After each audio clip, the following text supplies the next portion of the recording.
Bonjour à toutes et à tous et bienvenue dans cette nouvelle vidéo des pronostics du Royal Rumble 2019.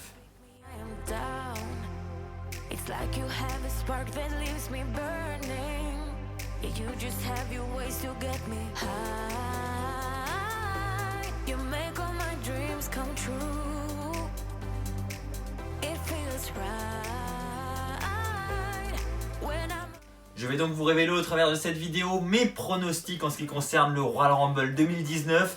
Des pronostics qui sont difficiles et c'est plutôt une bonne chose je trouve. Ça prouve qu'on a un Royal Rumble match qui est assez difficile à pronostiquer et ça fait du bien parce que ces dernières années, on savait un petit peu à l'avance qui allait le gagner. Là cette année, aussi bien du côté féminin que masculin, il y a beaucoup de possibilités. Donc on est loin d'être sûr à 100% et ça c'est une très bonne chose.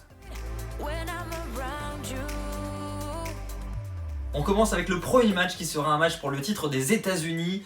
Rusev, notre fraîchement champion, va affronter Shinsuke Nakamura qui aura donc son rematch. Ça fera partie du kick-off du Royal Rumble et j'ai envie de dire un petit peu merci parce que le titre des États-Unis, waouh, ces dernières semaines, ces derniers mois, une catastrophe. Le règne de Shinsuke Nakamura, je pense que vous allez être d'accord avec moi, il est à oublier complètement. Il n'a jamais défendu sa ceinture ou alors vraiment très très peu. Et surtout, on n'a plus vu le titre à la télévision pendant très longtemps. Voilà, c'est un titre qui a de la valeur quand même, donc c'est dommage de l'écarter autant que ça. Et ça va faire du bien, j'espère, avec Rusev, de le revoir un petit peu à la télévision. En ce qui concerne mon pronostic maintenant, je vais pronostiquer une victoire à 100% de Rusev. J'ai vraiment envie de voir Rusev gagner en plus. Je n'ai pas envie de revivre ce cauchemar de Shinsuke Nakamura avec le titre des États-Unis. Donc j'espère très clairement que Rusev va conserver et va partir pour un bon petit règne. Et pourquoi pas arriver champion des États-Unis à WrestleMania. Ça serait cool et il le mérite. Le prochain match est plutôt intéressant, on aura donc un match pour les titres par équipe de SmackDown. Les champions Cesaro et Sheamus, The Bar, affronteront Shane McMahon et The Miz, la nouvelle équipe de SmackDown qui s'est créée de semaine en semaine. Et ça me paraît évident de voir Shane McMahon et The Miz remporter les titres. Ça va très probablement pas durer long, mais je pense qu'ils vont devenir champions. C'est une bonne chose, je pense, même si c'est une équipe qui ne va pas durer dans le temps, au moins c'est de la nouveauté et puis ça amène de la curiosité aussi. J'ai envie de voir ce qu'ils vont faire en tant qu'équipe, The Miz et Shane McMahon. Je pense qu'on s'en doute tous un petit peu. Ça va très probablement nous mener à un match plus tard ou même à WrestleMania entre The Miz et Shane McMahon. Je pense que c'est l'intérêt de cette alliance et de ensuite en faire des rivaux. C'est une bonne chose, je suis plutôt content. The Miz, Shane McMahon, ça peut vraiment être bon en termes de rivalité et même en termes de match. Je pense qu'on peut avoir un match assez divertissant, donc je suis assez confiant. Et je pense que ça peut passer donc par une victoire au Royal Rumble pour les titres par équipe. De 1, c'est vraiment une bonne chose parce qu'au moins c'est nouveau. Je veux dire, Sheamus, Cesaro, ok c'est cool, on les aime bien. Mais ça fait quand même des mois et de nombreux et trop nombreux mois qu'on se les coltine en tant que champion, que ce soit à Raw ou à SmackDown. La division par équipe, voilà, même si c'est pas Shane McMahon et The Miz qui vont la sauver, au moins c'est nouveau, c'est frais et c'est comme je l'ai dit, ça amène de la curiosité pour la suite, donc pourquoi pas. C'est très courant qu'on ait des rivaux comme ça qui deviennent champions par équipe ensemble, même s'ils ne sont pas encore rivaux, mais je pense que c'est dans cet objectif-là. Dites-moi dans les commentaires si vous n'êtes pas d'accord, mais je pense que le Shane McMahon-Miz, il approche à grands pas quand même. Donc pour conclure, je pronostique à 100% Shane McMahon et The Miz. J'espère qu'ils vont gagner et ça promet pour la suite. Et on aura enfin quelque chose de nouveau du côté de la division par équipe. Et je pense que quand on a Shane McMahon et The Miz qui sont dans la division par équipe, ça peut vraiment redonner un petit coup de boost à la division par équipe et ça aussi c'est pas négligeable. On va rester du côté de SmackDown et cette fois-ci nous allons nous tourner du côté du titre féminin. Et là, beaucoup d'interrogations se posent également. On a Asuka, notre championne depuis TLC, après l'intervention de Ronda Rousey, qui a coûté le titre à Becky Lynch et Charlotte Flair. Eh bien, Becky Lynch a son rematch au Royal Rumble en affrontant Asuka dans un match simple. Et je suis très partagé, j'avoue, je suis un peu perdu. Alors je pense que Asuka va conserver dans ce match. Maintenant, je doute que Becky Lynch ne joue pas un rôle dans le restant de la soirée. Je vais en parler plus tard, mais voilà, pour moi, déjà, est-ce que ce match va être clean? C'est-à-dire, est-ce qu'il n'y va pas y avoir des interférences ou quoi? Je pense pas dans ce match-là, mais c'est loin d'être impossible, encore une fois, hein, aussi bien Charlotte, Ronda, enfin je sais pas, ils peuvent vraiment encore semer la pagaille au travers de ce match, pourquoi pas. Donc voilà, il y a plein de cas possibles, on ne sait pas ce qui va se passer, c'est ça qui est très très bon d'ailleurs. Sinon, petite mention spéciale aussi à Becky Lynch, hein, qui quand même, faut le dire, hein, depuis plusieurs semaines à SmackDown, nous propose des prestations vraiment, enfin moi j'adore, tout simplement. Je suis vraiment fan de ce que propose Becky Lynch. Elle a vraiment redonné un coup de boost à SmackDown ces dernières semaines, ces derniers mois. C'est vraiment cool, donc elle mérite vraiment ce qui lui arrive. Et j'espère qu'elle aura vraiment une bonne place dans la carte de WrestleMania. Je ne me fais pas trop de soucis pour elle, mais voilà, elle le mérite très clairement. Donc en ce qui concerne mon pronostic pour ce match de championnat pour le titre de SmackDown, je vais pronostiquer Asuka. Et je pense que Becky Lynch va avoir une autre opportunité. Peut-être pas pour le titre de SmackDown, peut-être pour le titre de Raw. Mais voilà, je vous en parlerai plus tard dans la vidéo. Mais selon moi, Becky Lynch, même si elle perd ce match, elle va avoir une autre opportunité. Et bien maintenant, restons dans la division féminine, mais tournons-nous du côté de Raw avec notre championne Ronda Rousey, qui elle va affronter Sasha Banks. Là, pareil, premier point positif, Sasha Banks en tant que challenger. Alors même si, en tout cas selon moi, il n'y a pas énormément de suspense en ce qui concerne le résultat du match. Voilà, je vous le dis tout de suite, je vais pronostiquer Ronda Rousey et je suis quasiment sûr qu'elle va gagner.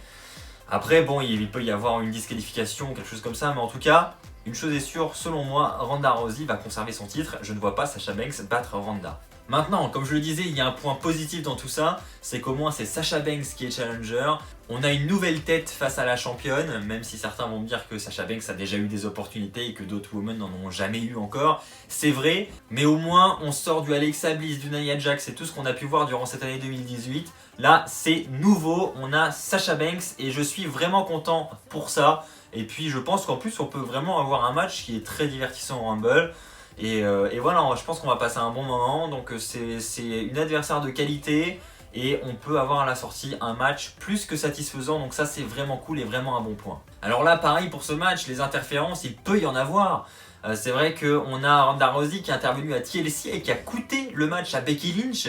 Pourquoi pas une Becky Lynch qui intervient dans ce match et qui coûte le match à Ronda Rousey. Alors peut-être pas le titre, mais au moins le match. Voilà, on pourrait imaginer par exemple une victoire par disqualification de Ronda Rousey.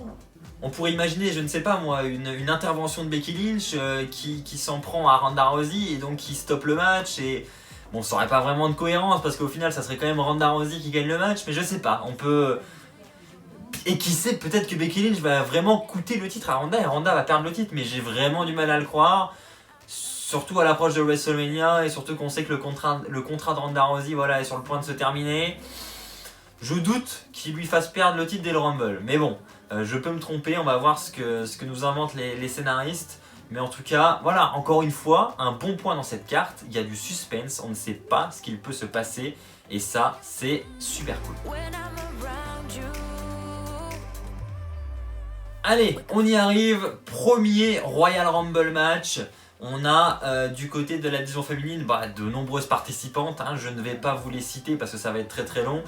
Voilà, et puis déjà premier point, oui, comme tous les ans maintenant quasiment, la WWE nous annonce la quasi-totalité des participants. Je suis d'accord avec vous, hein, je suis vraiment contre cette pratique. Bon après ce qu'il faut se dire c'est que ils annoncent seulement les superstars évidentes, hein. C'est-à-dire que c'est des superstars, on s'en doute qu'ils vont y être, donc c'est pas vraiment rater une surprise, quoi. On s'y attend. Ils nous annoncent pas en revanche les participants de surprise du style les Hall of Famers comme Lita, Trish Stratus. Voilà, ça si on les a, ce sera par surprise et ils l'annoncent pas. Donc ça c'est déjà un bon point. Il faut pas se frustrer parce qu'ils annoncent des noms, ce sont des noms. On s'y attend. Voilà, vous voyez ce que je veux dire. Donc c'est pas dérangeant en soi. Là où ça devient dérangeant, c'est quand, je crois qu'il l'avait fait en plus une année, c'est annoncer les 30 participants. Là quand on annonce les 30, bon ok. La seule surprise qu'on a maintenant, c'est l'ordre d'entrée, c'est tout. On sait qui va arriver, mais on sait pas quand. Donc ça c'est dommage, je suis d'accord, mais là on a encore de nombreuses surprises à avoir et bah ça c'est un bon point parce que c'est pour ça qu'on aime tous le Rumble aussi je pense. C'est pour avoir des surprises durant le match, des retours surprises, même si on a des Hall of Famers qui débarquent et on sait qu'ils remporteront pas le Rumble, c'est sûr à 100%. Au moins elles sont là, on les revoit devant les caméras et ça fait toujours plaisir, c'est toujours un bon moment. Donc ça c'est vraiment cool et moi j'adore le Rumble rien que pour ça. Maintenant en ce qui concerne le résultat, c'est ce qui vous intéresse le plus je pense. Je suis vraiment super partagé, je vais prendre un très gros risque, voilà, je le dis, je vais annoncer Becky Lynch en vainqueur du Royal Rumble 2019. J'ai réfléchi longtemps, hein. J'avoue j'ai plein d'idées en tête, il y a tellement de cas de figure possibles. Je vais être honnête, pour moi ça se joue entre deux noms, hein. Ça va être Charlotte ou Becky Lynch. Je sais, vous allez me dire Becky Lynch n'est pas annoncée dans le Rumble, mais voilà, je vous dis le scénario tel que je le vois, je peux totalement me tromper, mais Becky Lynch va perdre, comme je vous l'ai dit, ce match de championnat face à Asuka. Elle va être frustrée, voilà, elle va s'en vouloir, elle va vouloir avoir une autre opportunité. Et même si elle n'a pas sa place dans le Rumble, vous inquiétez pas, elle peut s'arranger pour avoir sa place. Je veux dire, Carmella, on sait qu'elle rentre en 30e. Vous voyez pas le petit segment Becky Lynch qui attaque Carmella en backstage et Becky Lynch qui prend la place de Carmella dans le Rumble à la place numéro 30. Voilà, c'est le genre de scénario totalement possible et je pense que ça serait le scénario le plus surprenant à faire par les scénaristes. C'est-à-dire que je pense que la plupart aujourd'hui, dans les participants qui sont annoncés, voient Charlotte gagner. Ça paraît être une évidence parce que Becky Lynch n'est pas annoncée. Tandis qu'en amenant Becky Lynch par surprise, là il y a le doute qui plane. Là il y a le doute qui plane, on se dit Becky Lynch ou Charlotte. Les deux s'affrontent et voilà, ça va se jouer peut-être entre les deux dans le duo final et ça va être magnifique. Enfin je veux dire, j'ai tellement hâte de voir ce match pour enfin voir ce qui se dessine à WrestleMania et voilà. Et mon niveau de hype en ce qui concerne ce Rumble féminin, il est vraiment présent et encore une fois, ça c'est vraiment très cool. On va maintenant parler du match pour le titre de la WWE. Alors ce match selon moi... j'ai du mal à voir honnêtement AJ Styles redevenir champion de la WWE. Il a perdu son titre il n'y a pas si longtemps que ça. Il a fait un plutôt long règne. Il est où l'intérêt de lui redonner le titre? Je le vois pas. Dans ce cas-là, pourquoi l'avoir donné à Bryan qui en plus est dans une période où voilà, il remonte un petit peu vers le sommet. Je doute que les officiels lui coupent tout comme ça d'un seul coup et redonnent le titre à AJ Styles. Voilà, ça me paraît très bizarre. Donc je vais pronostiquer Daniel Bryan. Maintenant, voilà, j'ai plusieurs idées en tête aussi. Je sais qu'il y a Kenny Omega qui est un nom qui traîne beaucoup en ce moment dans les sujets de discussion à la WWE. Est-ce qu'il va vraiment faire ses débuts au Rumble? On sait que Kenny Omega et les officiels et les fans ont envie de voir AJ Styles contre Kenny Omega à WrestleMania. Peut-être qu'ils vont vouloir ajouter le titre dans ce match et peut-être que pour ça ils vont donner le titre à AJ Styles. Voilà, je veux dire, il y a plein de possibilités encore. Donc c'est loin d'être sûr que Daniel Bryan remporte le match. Mais quand même, ça me paraît un petit peu trop rêveur le scénario de Kenny Omega, etc. Donc je vais pronostiquer Daniel Bryan. Match pour le titre universel, Finn Balor contre Brock Lesnar. Ce match est vraiment très très intéressant. Enfin je veux dire, on avait Braun Strowman avant le challenger. Franchement, moi ça m'allait très bien. Je suis pas du tout contre les matchs de Brock Lesnar, Braun Strowman, même si c'est deux brutes face à face. Enfin je veux dire, c'est pas des matchs excellents, mais j'aime beaucoup Braun Strowman. Donc moi perso ça me divertit, ça me déplaisait pas. Mais j'avoue quand même que l'annonce de Balor, elle fait du bien quoi. Je veux dire, c'est un match que j'ai vraiment envie de voir. On sait que Brock Lesnar se débrouille vraiment super bien face à des lutteurs d'un poids plus léger que lui. Donc ça c'est vraiment cool, on va avoir un bon match. Et puis en ce qui concerne le résultat, je veux dire, vous m'auriez demandé il y a 3 semaines ou il y a 2 semaines quand le match a été annoncé, vous auriez dit bah ouais c'est cool, on va avoir un bon match, mais Brock Lesnar va gagner quoi. Brock Lesnar va gagner. Franchement, en vue des derniers segments et en vue de, je sais pas, je me dis, Balor qui remporte le titre et qui bat Lesnar, c'est pas impossible.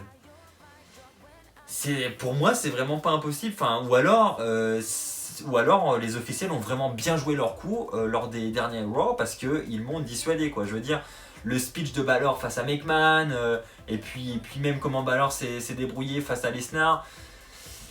Je me dis finalement, pourquoi pas? Pourquoi pas? Et si les McMahon avaient enfin compris que il fallait écouter les fans et que les fans, s'ils avaient Balor en tant que champion universel et si Balor battait Brock Lesnar, les fans ne seraient pas contents et se diraient « Ah ouais, finalement les McMahon, ils nous écoutent quand même bien. » Voilà, peut-être qu'ils se sont remis en question et que, enfin voilà, ils vont amener des changements brutaux comme ça, des gros changements, parce que c'est quand même quelque chose d'assez inattendu, et qu'on va être surpris, et peut-être que ce Royal Rumble 2019 va être le pay-per-view des surprises pour commencer 2019. Je l'espère en tout cas. Maintenant, bon, je vais rester quand même pas trop rêveur, et je pronostique quand même Brock Lesnar, parce que je sais pas, c'est peut-être... mon expérience entre guillemets avec la WWE depuis quelques années là qui me dit que bon non ça reste Lesnar quand même, voilà, et Lesnar ça me paraît difficile de ne pas le voir champion universel à WrestleMania, si près de WrestleMania, le voir perdre le titre ça me paraît peu imaginable. Voilà, bon, peut-être que je devrais être optimiste mais je le suis pas. Et nous allons donc conclure cette vidéo avec le Royal Rumble match masculin. Là aussi, gros point positif cette année, on n'a pas de nom qui a vraiment fuité. Enfin, je veux dire, l'année dernière, Asuka, Shinsuke Nakamura, on le savait déjà. Hein, clairement, c'était déjà annoncé. Enfin, du moins, c'était des sources fiables qui nous l'annonçaient. Donc, on s'y attendait vraiment. Là, bon, il y a des noms qui se démarquent évidemment, mais on n'est pas sûr à 100%. Il y a peut-être un nom qui se démarque plus que d'autres, mais voilà, il y a plusieurs possibilités. Et ça aussi, c'est vraiment vraiment cool. En ce qui concerne les participants, pareil, on n'a pas tous les participants d'annoncer, on a juste une partie. Ça a un bon point aussi. Donc on va sûrement avoir des surprises. On a, je vous l'ai dit tout à l'heure, Kenny Omega, pourquoi pas une surprise. On aura peut-être d'autres retours surprises durant ce Rumble.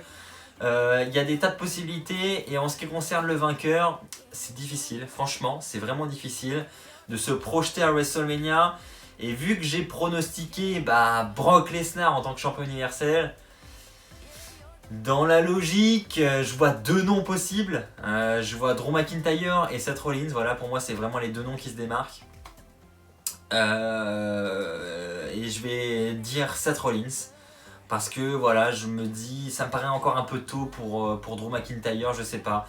Je me dis, je pense que les officiels ont plus confiance en Rollins pour main eventer un WrestleMania qu'en Drew McIntyre pour l'instant. Je pense que c'est un peu tôt. Et voilà, je pense que la victoire va aller à Rollins. Maintenant, comme je vous l'ai dit, je suis vraiment pas sûr de moi. Il y a des tas de possibilités et tant mieux. On va avoir des surprises et ça, c'est vraiment un bon point. Un mauvais point par contre, c'est qu'on n'aura pas Dolph Ziggler dans ce Royal Rumble match. Là, je suis vraiment déçu. Et puis, comme vous l'avez vu dans les dernières news, si vous les avez lues un petit peu, voilà, le contrat de Ziggler à la WWE se termine bientôt et il est fort probable qu'il ne le renouvelle pas. Donc évidemment, je suis très triste. Mais c'est comme ça, voilà, ça arrive et il ne sera probablement pas dans le Royal Rumble match puisque il fait un spectacle d'humour le même soir à Phoenix, juste à côté. Voilà, c'est ainsi que s'achève cette vidéo pronostic du Royal Rumble 2019. J'espère réellement qu'elle vous a plu. Si c'est le cas, n'hésitez pas à lâcher un pouce bleu. N'hésitez pas à vous abonner et activer la petite clochette pour ne pas rater les prochaines vidéos qui sortiront sur la chaîne. On se retrouve très très vite. D'ici là, portez-vous bien. Et comme d'habitude, n'oubliez pas, plus que jamais, soyez très fiers d'être fan de catch. Allez, bye tout le monde!